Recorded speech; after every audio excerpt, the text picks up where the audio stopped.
بسم الله الرحمن الرحيم. الرحمن علم القرآن خلق الإنسان علمه البيان الشمس والقمر بحسبان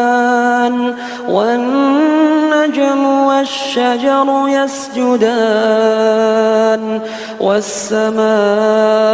رفعها ووضع الميزان ألا تطغوا في الميزان